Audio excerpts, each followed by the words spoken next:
Maintenant que chacune des passes a été renderée, calculée, on peut aller maintenant dans View, Layout, Compositing et assembler ces passes-là.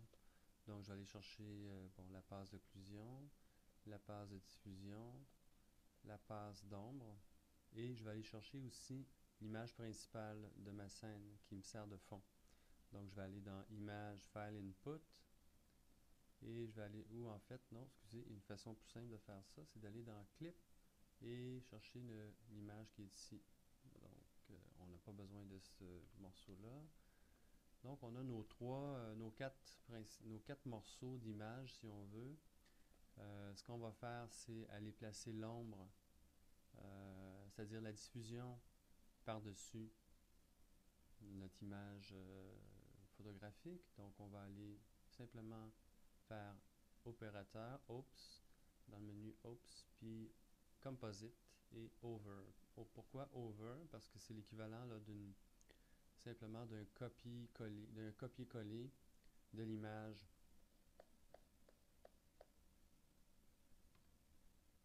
On va reculer un peu,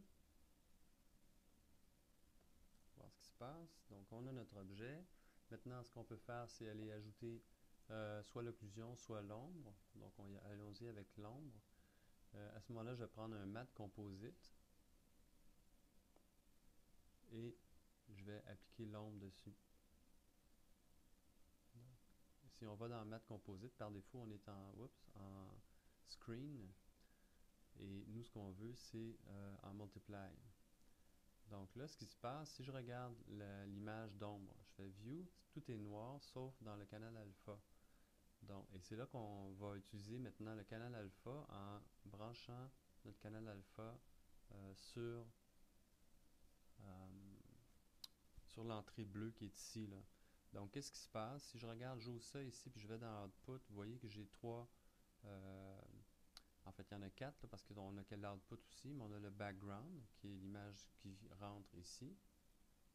Et on a le foreground qui est noir. Et on a le matte qui est notre sélection ici dans le canal alpha. Donc, on peut maintenant, si je reviens au niveau de l'output, inverser le matte et vous voyez maintenant l'occlusion qui apparaît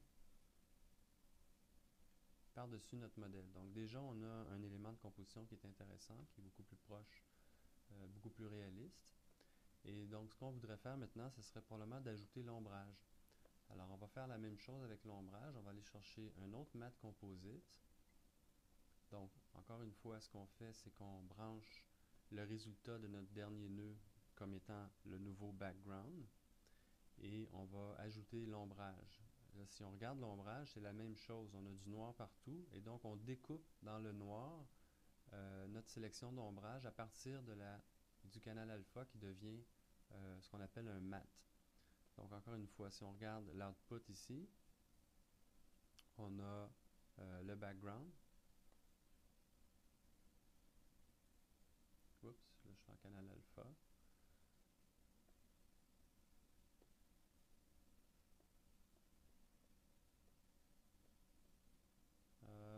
En fait, là, c'est parce que je suis encore excusez, en screen. Donc, si je m'en viens ici,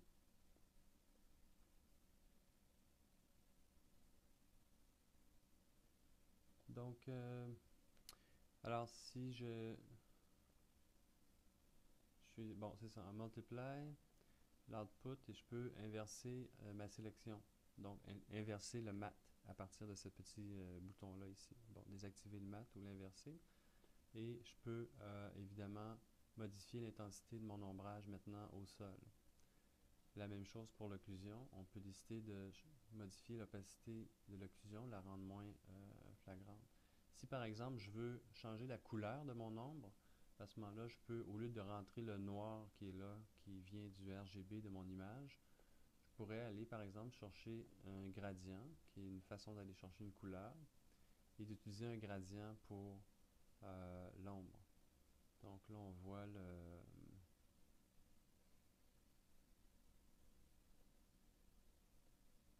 Bon, là, le gradient utilise un format d'image qui n'est pas nécessairement compatible avec ce qu'on utilise. Il est 2000 par 728.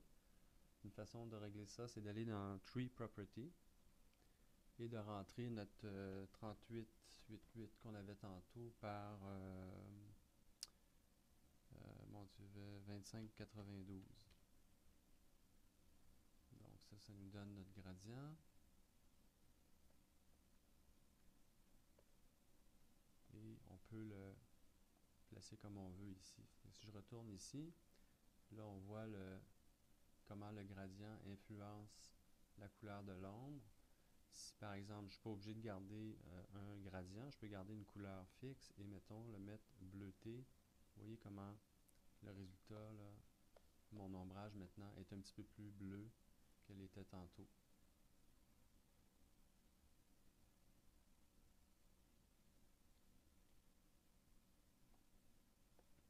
Donc j'ai une couleur pleine qui est compositée par-dessus mon image avec l'occlusion, mais je découpe dans cette valeur bleue-là pleine avec mon canal alpha qui provient de ma passe d'ombre. Donc, tout ce qu'il me reste à faire ici, c'est sortir de cette image-là, de mon arbre de composition, en allant chercher un file output.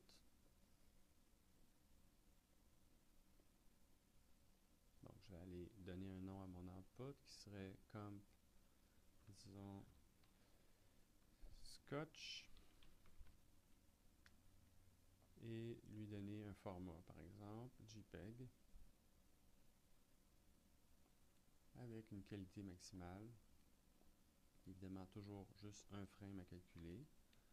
Et je pèse sur Render. Et j'ai un rendu de mon image. Je peux faire Launch Flipbook pour aller voir cette image-là, qu'est-ce que ça me donne.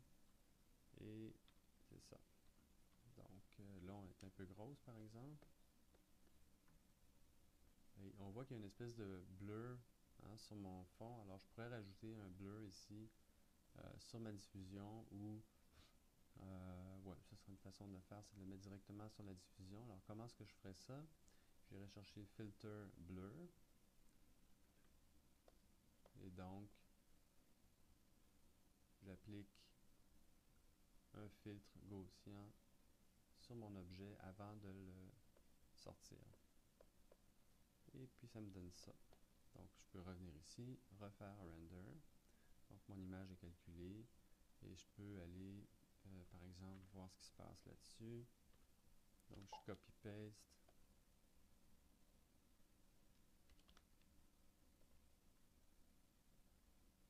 Et voilà, c'est le résultat de mon compositing.